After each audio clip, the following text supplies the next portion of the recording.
all the arrangements. There was so much stuff. Who knew we had 3 fondue pots? But she made it easy. So easy. Now we enjoy ourselves. Golf, the pool, new friends, shuttles to where we want to go. The pub and the food. So good. There wasn't a long-term commitment or any large fees. And they have a healthcare system on campus with doctors if we need it.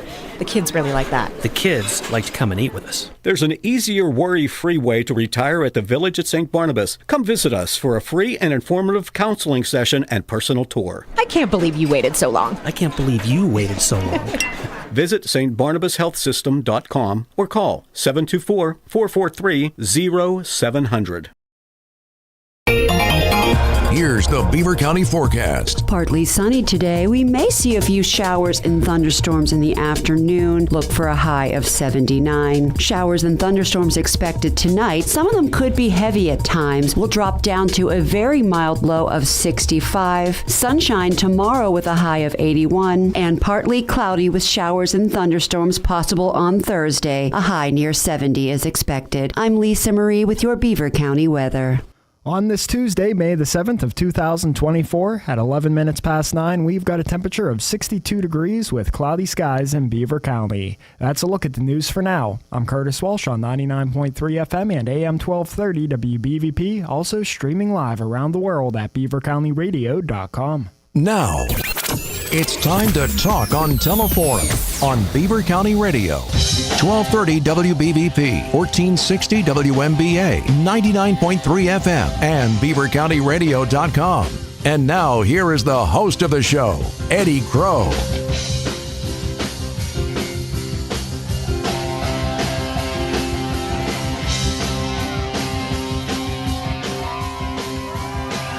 Are you familiar with the term bait and switch? Have you ever heard that term? Usually, bait and switch means they tell you one thing and then the thing that happens instead is not quite as cool as the one thing. So this is not technically a bait and switch because what was supposed to happen and isn't, it's not a decrease in quality. What was supposed to happen, well, not supposed to happen, but I'm putting you on camera now, okay? Before we go any further with this. It is Teleforum. I'm Eddie Crow. It's Tuesday. What I had on my schedule, and I hate schedules. It implies I'm paying attention. But Kim was on my schedule, Kim Bilella, and we were going to talk about the AMBRIDGE Bicentennial. And I'm waiting out in the parking lot like I do. And lo and behold, Kim doesn't roll up. Kaitlyn K rolls up. And that's not a downgrade. How you doing? You know as much. Good. You live there. What's up? Not much. I mean, I'm here to talk about all things Bicentennial and Old Community Village and all those wonderful things that AMBRIDGE has to offer. When does it happen? It's within a week or two, it seems like. And here's what I know. The banner over 11th is up. Okay. That's what I know. It said the dates. So for people that don't know, first off, bicentennial means 200. Yes. Okay. With 200 years, which is quite an achievement, I have to say, for buildings to still be standing. But there's some, anytime you go down the street, especially Church Street, when you see the plaque, historic, makes you kind of proud that it made it to 200. It did. Those buildings are better than some of our newer buildings. They're more soundproof. Oh, yeah. I guarantee you that. All right, when is the Bicentennial? It's not just one event either. No. So the Bicentennial is going to be June 8th and 9th. It's all weekend long. It's a free event. It's an AMBRIDGE-wide event, and it's just to celebrate the 200 years of Old Community Village and the Harmonist and all the wonderful things that they did and even some of the weird things they did. So just all things. What do you mean weird things? I don't know. Well, okay. That whole trying to grow a movement and remain celibate struck me as odd. They also practiced alchemy, so they were just... Really? Yeah. Yeah, whole... You got all excited about what's alchemy? It's people that wanted to be witches but only had a chemistry set? I to my understanding, kind of, and they were trying to turn things into gold, I guess. Oh, did they? Yeah. Oh. But yeah. Explains the sturdiness of the buildings. They could afford good bricks. Mm-hmm. Will you ever grow tired of being part of history? Because you're part of history just like Kim is, just like Old Economy Village is. No. No? No. I think it's very exciting to be a part of something that's much bigger than yourself. And in a way, like the last 5 years I've worked at Old Economy Village, those 5 years are part of the 200, which is like such a small fraction in the big scheme of things. But 1/40th? Something like that. 2.5%. Yeah. But that's kind of cool. I'm part of that 200 in a very minute way, but I think it's pretty neat. You talk about it's not just Old Economy Village, but there are events going on everywhere. Mm-hmm. Okay. Talk about some of those events. I know they're having a parade. There's going to be a trolley. AMBRIDGE loves a parade, man. They really do. They love a parade. They're doing like proclamations in PJ Cole Park. There's going to be hop on, hop off trolley. There's carriage rides to the historic district. There's just a whole lot going on that weekend, and it's pretty cool. So I'm really glad that all of AMBRIDGE is kind of coming together to celebrate 200 years. Well, doesn't AMBRIDGE do that? That's something, maybe I'm wrong and you would know better than me. Kim Kachewski is my guest from Old Economy Village, and we're talking about AMBRIDGE. It seems like every river town comes together when it's their time. Yeah. Okay, much more so than a major urban area. Yeah. Is that part of the joy of it? Is it easier that people are willing to be, I guess, civic-minded? I think so. I think that small town element is really playing in our favor. A lot of people are proud, want to be proud of where they came from. And I think that kind of really helps when you talk about 200 years. That's a big chunk of history. And I mean, AMBRIDGE came from Old Economy Village, so I think they're proud of that, and they want to celebrate that part of their heritage, and I think that's really awesome. It's coming up. It's about 2.5 weeks, right? I'm doing the math. We're in May now. We're in May. Okay, well, it's about a month. About a month, yeah. All right. How long does it take to put this event together? Years. Well, obviously. Duh.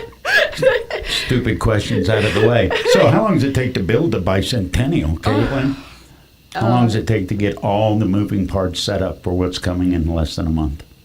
I don't even think you can calculate the time spent on getting this all together. And it's just so much of our time and effort, and all of it has been going into this. This is a big moment, especially for Old Economy Village, and it's been the last couple years have been kind of moving towards it, and especially within the last year, it's all been oh my gosh, it's next year, it's here. It's this month. Oh my God, it's this week. How many moving parts are there still? Oh, there's so many. I can't even count. Moving parts from vendors, moving parts from events? Musicians, food trucks, and then outside of the village is you have the parade, you have the historic district's involvement, you have all these people in town involved in trying to make everything kind of come together. That's a lot of parts. Has anybody been a pain in the tuchus about it? And I'm not asking you to identify them, but are some people more flexible with this, understand the grand scheme maybe than others? I think more people have a more positive look at it and want to partake because it's a big deal. So I haven't really come across anything too negative about it. So I think people are more team 200 years than I think we realize. Who's helping you? Well, obviously Old Economy Village, that means you, that means Kim, that means the village people. I mean, I would say the historic district is helping, and there's a lot of places in town in AMBRIDGE that are also trying to help make this a big deal. So what do you mean, individuals? Are you talking about businesses? Businesses, really? Individuals. There's definitely people who want to be a part of something bigger than just their one little shop or their one little corner of AMBRIDGE. So what do you get from that? You said you love feeling like you're a part of something bigger than yourself. History certainly allows that. Why do you love that? What do you get out of it? I like to see the impact that my little piece of work towards this whole thing has made on the community. I like seeing that people are as excited as I am about Old Economy Village, about 200 years, and it's inspiring. How long have you been there? 5 years. Is it getting better? That's a really crappy question because you dealt with 2 years of shutdown because of COVID. But are people more interested in the big picture and history than maybe in the beginning for you? I think so. Yeah? I think so. Why? Your opinion.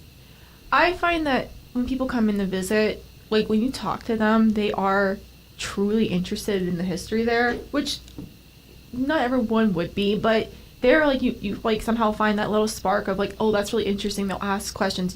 I've gotten to really in-depth conversations with guests about like different parts of the Harmonious history and seeing people get genuinely excited about it and want to learn more. And I see that more now than I did the first year I was there, I think. Is this an opportunity with all of the people? You'll have people walking Church Street, Kaitlyn, that don't know anything about Old Economy Village, and they're going to look up and say, oh, yeah, what's that? It's an opportunity to drag them in. How are you going to drag them in? Well, it's a free event. That's step number one. So you can come in for free and enjoy all the things we have to offer. But I think that's one way to entice them. There's no like monetary commitment from them. They can just come in, see the space, enjoy the history without having to worry about paying. So what you're telling me is parking around my place is going to be a nightmare. Oh yeah. That's the way. That's how I know spring's coming. When the weddings start in the back, spring comes for you when the school buses start parking on Church Street, and when the weddings go. Oh yeah. And there's going to be a lot of people that don't know any of that, and they're going to discover that. Yes. Wait. All right. I show up in AMBRIDGE. I don't know nothing about nothing. Okay. I want you to give me 3 or 4 things. You need to check this out before you go. Obviously, Old Economy Village. Obviously, you're right across the street from umpteen antique stores. Oh, yeah. So many antique I stores. mean, that whole block between Church and going all the way to Merchant. It's beautiful. When you've got a log cabin and a Trabant parked in front of a log cabin, it is a very funky, cool neighborhood. But if I don't know any of that, where are you sending me? Well, I would send you to check out St. John's Lutheran Church because that was the Harmonious Church. And Beautiful. the fact that it's still an active church to this day is really fascinating and really cool. I also would send people to probably Sangles Bakery because that's such an iconic part of AMBRIDGE. And all the breweries and the winery now, like Pramada and Harkins Mill and Ultra Genius, like those are some pretty cool places that are popping up. And now the mural. That bicentennial mural that's happening on the main drag on Merchant Street. Yep. It looks beautiful. People gotta check that out. I saw the cherry picker that getting the work done with it. How much is it helping the already established places? Because I think Rivertown, been there a long time. Oh my gosh, yes. Okay, great food. But I gotta believe they're doing better because of the new stuff coming in too. Oh yeah. I imagine so. I mean, their AMBRIDGE is, I would say, is growing and kind of going with kind of the trends of a lot of small towns having like your breweries, your small those small things. That's what's in, and I think it's drawing a crowd. People love that stuff now, and I think that's extending out to the greater community. I mean, obviously people came to AMBRIDGE all the time for antiques, but I think there's going to be more. Kaitlyn Karczewski is my guest, and we're talking about the 200-year bicentennial celebration coming up about a month from now. But we're also talking about my hometown now. Why is AMBRIDGE, or how is AMBRIDGE getting it right when there are other river towns that don't seem to get figured out how to get it right? Because I remember AMBRIDGE when I moved there. It's a different place. It wasn't a bad place before, but it's a different place. I think they're getting it right by coming together. I mean, when you look at, I want to say pre-pandemic, the before time. I think there was a lot of more individuality or like more individualism being kind of like this is me, I'm only going to focus on myself. And I think the benefit of the pandemic has been that people came together for that, and people are more inclined to come together now to celebrate something that we all have together, like a common denominator. How much did the pandemic, in your mind, cause us to want to learn things that were beyond our fingertips? I think it caused us a lot. We were trapped inside our houses for so long. I think we would want to do anything to, once you're able to get out, do anything. Anything that would get us out of the house. I think that drove a lot of people to want more community-centered stuff because you went without community for a bit of time. What did you do? I'm going to pass the time. I'm curious. I'm going to guess you read a lot of books. I read books. I watched TV or streamed stuff. I played video games, but I didn't go out as much because I couldn't. There was nothing to do. I just stayed in my room. Was it weird that we got shut down because of modern problems and you found joy going back to pre-modern reality with history and with the village? I found joy in that for Did sure. you? I love history and I love those buildings, and it's just it feels different walking in there. I come from, it's 2024. Back up. It feels different than the before time, or it feels different just than other facilities? It feels different than other facilities. Okay. It's 200 years old, but the buildings just feel different. It feels like you're entering a different time almost within that space, if that makes sense. No, it absolutely makes sense. Mm-hmm. It's a time warp. Yeah. When you go walking through the facilities and you see how it's done. Yeah. And it's cool. It feels separate sometimes, just because it does feel like you're kind of walking back in time as you go through the doors. But I don't know. I love it. Have you ever had a moment where you thought, you know what, I'm just going to go live this way? Oh, no. Not necessarily the harmonist way, but the simple 1860s whatever way? No. No? I do enjoy my modern comforts. I don't know if I can go without the internet or, medical care, Well, come on. A good bleeding with leeches won't cure your smallpox? Is that what you're saying? No. But they practiced alchemy. Oh, they did. That they did. They were busy turning tin to gold. Oh, yeah. Kim Karczewski, or Kaitlyn, I'm blending. Kim was supposed to be my guest, Kim Balela. And I got Kaitlyn Karczewski. We're talking about the AMBRIDGE Bicentennial. News is next. I'm going to turn me some tin to gold while Curtis does news. Hang on. Your home for everything in Beaver County. 99.3 FM and 1230 WBVP, coming to you live from the all-new Fry Transportation Studios. Beaver County Radio and the Pennsylvania Hot Rod Company, along with AK Nahhouse, are teaming up to present Cruisin' on the Ridge, a series of car cruises happening the third Saturday of every month this summer from noon to 4 p.m. at the Beaver County Radio Studios. First cruise, May 18th at the studio location. It's 4301 Dutch Ridge Road, Brighton Township. Beaver County Radio's Solid Gold Saturday host J.D. Merkel will be spinning tunes in the parking lot, food trucks, prize giveaways, raffles, and a 50-50 drawing. Cruisin' the Ridge is being brought to you by Falcone's Moon Township Ford, eXp Realty, the Beaver County Transit Authority, Shop and Save Beer and Wine, the Rochester True Value Hardware Store, Friendly Federal Credit Union, Patriot Home Care, Fry Transportation, J. Young Refuse, AK Nahhouse Furniture and Appliance, the Pennsylvania Hot Rod Company, and Beaver County Radio. The Rochester True Value, located inside the Shop and Save on the Ohio River Boulevard, is proudly serving the community. The Rochester True Value is independently owned and operated and has experienced workers who can help you with your home projects. The Rochester True Value has tools, products, and all the equipment needed for you to get the job done. The Rochester True Value inside the Shop and Save is open and ready to help with your home improvements. That's the Rochester True Value in Shop and Save on the Ohio River Boulevard.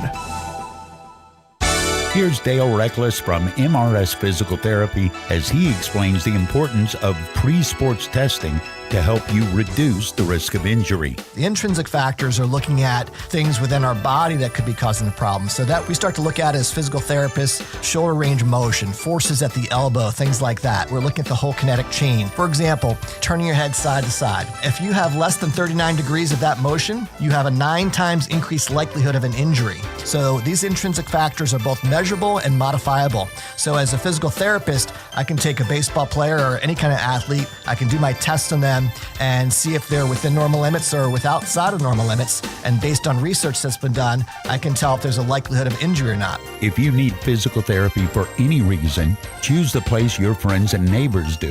MRS Physical Therapy in Bridgewater and Cranberry. Visit mrsphysicaltherapy.com. When accidents and injuries happen, you need the experience and insight of the legal team at Luxenberg, Garbett, Kelly & George. At Luxenberg, Garbett, Kelly & George, they have the resources available to see your case from start to finish. Attorney Larry Kelly. You know, at Luxembourg, Garbett, Kelly & George, we're big boys. We assume all the costs, and we don't expect you to pay a penny. Now, what happens is, if you go to trial and the verdict is not favorable, you don't owe us any fees, nor do you reimburse us the cost. Now, if we're successful, then you'll pay a fee and you'll reimburse us the cost from the recovery. That's the way we do it at LGKG, and that's the way we've done it forever. For your initial consultation, call the law firm of Luxembourg, Garbett, Kelly & George at 724-658-8535 or online at lgkg.com. Luxembourg, Garbett, Kelly & George, keeping promises for over 80 years. Beaver County Radio's news source, 95.7 and 99.3 FM, along with 1230 WBVP, 1460 WMBA, and streaming at beavercountyradio.com. Here's Curtis Walsh. Good morning. We can expect cloudy skies today with some sunshine and thunderstorms rolling in later on today. We'll have a high of 80 degrees. We'll take a complete look at the Beaver County radio weather forecast after we have this look at news. A lane restriction has been announced on I-376 in Brighton Township. That's set to begin today and will last through Friday, weather permitting.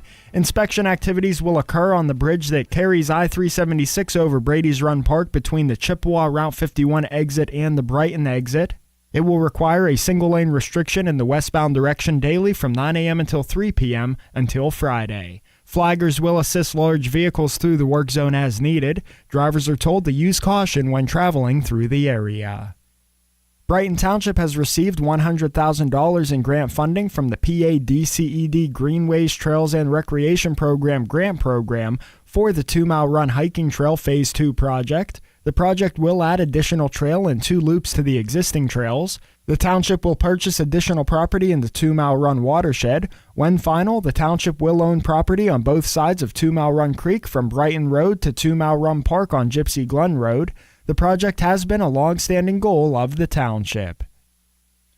Authorities say a man who tried to shoot a pastor during a service at a Braddock church because God told him to do it was thwarted when his gun didn't fire and he was tackled by a congregant. State police say the chaos at the Jesus' Dwelling Place Church in North Braddock happened Sunday while the service was being live-streamed. They say 26-year-old Bernard Polite of Braddock entered the church just after 1 p.m. and walked toward the front while the Reverend Glenn Germany was giving a sermon. The pastor says Polite smiled at him and they made eye contact just before Polite pointed the gun at him. Germany then ducked out of the way as a male congregant subdued Polite. Gas prices are a penny lower in Western PA this week, averaging out at $3.83 per gallon, according to AAA East Central's gas price report. The national average for a gallon of gas has remained steady over the past week at $3.65. Lackluster domestic demand and lower oil prices have helped stabilize prices at the pump. Today's national average is 6 cents more than a month ago and 11 cents more than a year ago. The current average price here in Beaver County is $3.88. As Children's Mental Health Awareness Week kicks off in Pennsylvania, an expert says parents can help their children have a healthy brain to thrive. Danielle Smith has the details. A Centers for Disease Control and Prevention study showed that 57% of teenage girls reported being persistently sad and depressed, and 24% had reported having made plans for suicide. Child psychologist Charles Fay says a healthy brain is the foundation of good parenting, and Keystone State parents could foster children's ability to become mentally strong, responsible, and successful. Parents creating a home where kids are really expected to take good care of themselves and shown how to do it with the eating, the diet, with sleep. We're seeing more young people getting hardly any sleep, and one of the biggest reasons is they have their phones or other devices in their bedrooms. For children and teenagers struggling with depression, anxiety, or adjusting to challenging situations, the state offers mental health resources online at dhs.pa.gov. Federal safety investigators want Tesla to tell them how they developed the fix in a recall of more than 2 million vehicles with the company's autopilot partially automated driving system. Investigators with the U.S. National Traffic Safety Administration have concerns about whether the recall remedy worked because Tesla has reported 20 crashes since it was issued in December. In a letter issued to Tesla, investigators wrote that they could not find a difference between warnings to the driver to pay attention before the recall and after the recall fix was sent out in an online software update. Here's the Beaver County forecast. Partly sunny today. We may see a few showers and thunderstorms in the afternoon. Look for a high of 79. Showers and thunderstorms expected tonight. Some of them could be heavy at times. We'll drop down to a very mild low of 65. Sunshine tomorrow with a high of 81. And partly cloudy with showers and thunderstorms possible on Thursday. A high near 70 is expected. I'm Lisa Marie with your Beaver County weather. That's a look at the news for now. I'm Curtis Walsh on 99.3 FM and AM 1230 WBVP, also streaming live around the world at beavercountyradio.com. 25 minutes till 10, enjoying a conversation with Kaitlyn K. Get you back on camera. This is being live Facebook streamed. It's Teleforum. If you've listened to this program before, you know Kaitlyn's been on a few times and on today, and we're talking about the bicentennial that's going on in AMBRIDGE. And you said everybody's involved, but I want to know how Old Economy Village is involved. One, because I love that place, and two, I need to know where to park when it's going on. It's a month from now. Yep, June 8th and 9th. All right, so plan for it, June 8th, June 9th. Mm-hmm. What is Old Economy Village specifically doing? Because I know you said this earlier, you've been working on this over a year. Yeah. Yeah. So we're doing a lot. So we'll have vendors set up you can shop from. We are going to have a variety of demonstrations. So blacksmithing, woodworking. We're going to have some cool new ones. Like we're going to have a Cooper. We're going to have stuff going on in the community kitchen. Stop. How many people do you think know what a Cooper is? You do. I know. I know you know. How many people you think know that? It's a great word and a decent name if you're a Manning. I don't think that many people actually know what coopering is. It's a barrel builder, isn't it? Yes, it is. Yes. See, look at that. I knew watching Little House on the Prairie would pay off.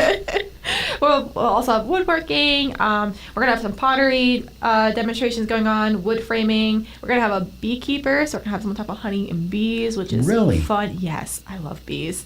We're going to have some weaving and printing stuff going on in our print shop. We'll also have a sheep to shawl area. So we have a weaving group called Three Rivers Fiber Focus that kind of works out of our facility. Mm-hmm. So they're going to do this really interesting thing about how you get stuff from the sheep and then make it into a shawl, essentially how that process works. Followed by a lamb chop dinner? I don't know. If we're gonna trace the whole life of the sheep, okay. It should end with a dinner, but I don't think we can do that. We'll have garden activities. There will be a Civil War encampment happening, a petting zoo. Some obviously our tours will happen all weekend long, and then harmless beer and cider in the garden. I'm going to ask you a completely ridiculous but serious question. Mm-hmm. Have you ever had anybody visit, learn about the Harmonist, and decide to go try and live that way? Not to my knowledge. Okay. I would question them if they did that, but I'd be like, okay. What would you question about it? I mean, obviously, you're not going to grow any organization with a vow of celibacy, but how did a Harmonist live? I mean, they lived communally, so everything was taken care of. They shared everything. So were they allowed their own money? Because I know some Amish are, some Amish aren't. There's all different rules. Mm-hmm. So if you were a Harmonist, all the money, everything went like the Hutterites, it went to the pot. You went to the pot, yeah. You were taken care of in the society. So kind of similar to communism in that regard. Everyone mm-hmm. shared. Trying to work. Do you think that's even possible today? No. Okay. I don't think Quick that's possible. Answer. No, I think, especially in America, I think we're all very we really focus on the individual here. Mm-hmm. So I find it hard to believe that people could live communally, since we're all kind of we just want our own space. we want our own things. We want our own. So I don't see that actually working out. What is your favorite thing that you're going to offer for the bicentennial? If you could go to one event or one demonstration, what would it be? Aside, obviously, from the Cooper. Oh no, Cooper's pretty cool. Honestly, I'm a big fan of our print shop. We have a really fun, a big group of volunteers in there that love. What kind of printing was going on? Letterpress printing. So they have like some of those big letterpress presses that you can use while in there. And there's just different sizes. I think that's just a fun space. We have some fun volunteers. They'll be printing like little pieces of paper and posters. It's a fun group of people in there. Is there anything you look at and go, I know that's a part of history, but you... Oh, be honest. So, be my honest. favorite artifact in the Feast Hall Museum building that I'm in most of the time in the gift shop is in Dr. Mueller's room. Okay. And it's a very dark part of history, but it's the electric machine that's in there.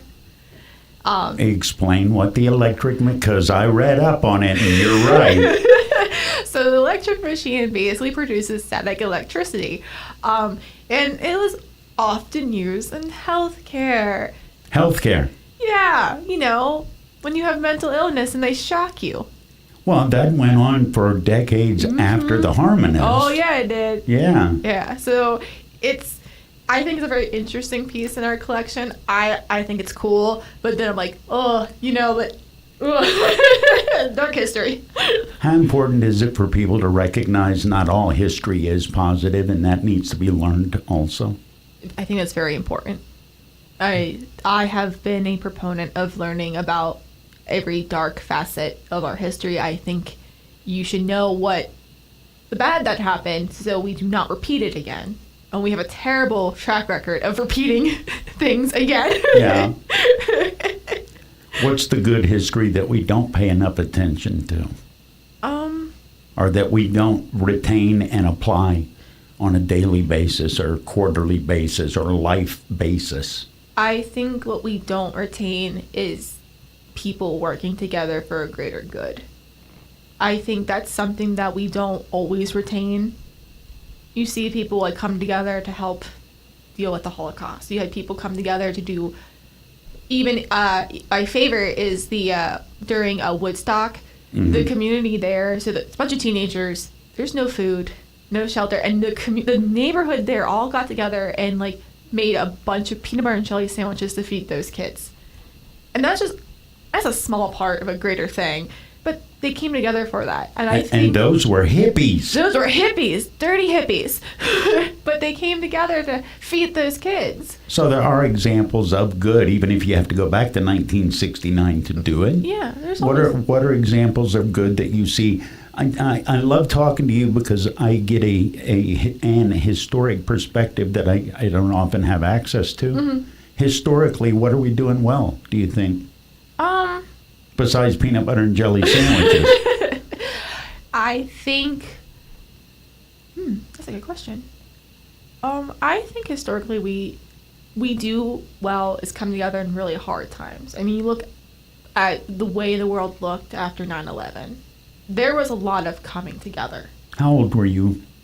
9/11. I'm curious. I was in kindergarten, so I had to be like 5 or 6. Did you know what was going on, or was it just something bad? So what I remember is my mom picked me up that day early, and I went home, and I remember coming in, and my dad was watching the news, and I just remember him gently explained to me that something really bad happened. Some bad people hurt a lot of people, and he did it in a way that was very kid friendly, but I don't think it was until much later, as I got older, I really realized the severity of the situation and how truly awful it was. But I do remember seeing, people came together, people were together mourning, people were building each other up and trying to recover and heal from a very devastating incident. Does history give people that same opportunity? I think so. How can it do that? I think when you come together and you learn something from the past, you come together and you look at the way people have come come back from some really, truly terrible things, I think that inspires people. I mean, you look at how people heal from, the Boston Marathon bombing. You see how people, I don't know how much you heal after the Holocaust, but like how people have grown and seen the strength in individuals. And I think that's inspiring. I think that's another way we can all come together. Do you feel like your work provides a little bit of that? Because history provides that if people are searching. Do you see people finding community in history? I think so. I mean, look at the 200-year celebration. All of Ambridge is coming together for that. Exactly. I mean, we're still coming together. So I think that what we do as a big part of Ambridge's history, Ambridge recognizes that, and they want to come together.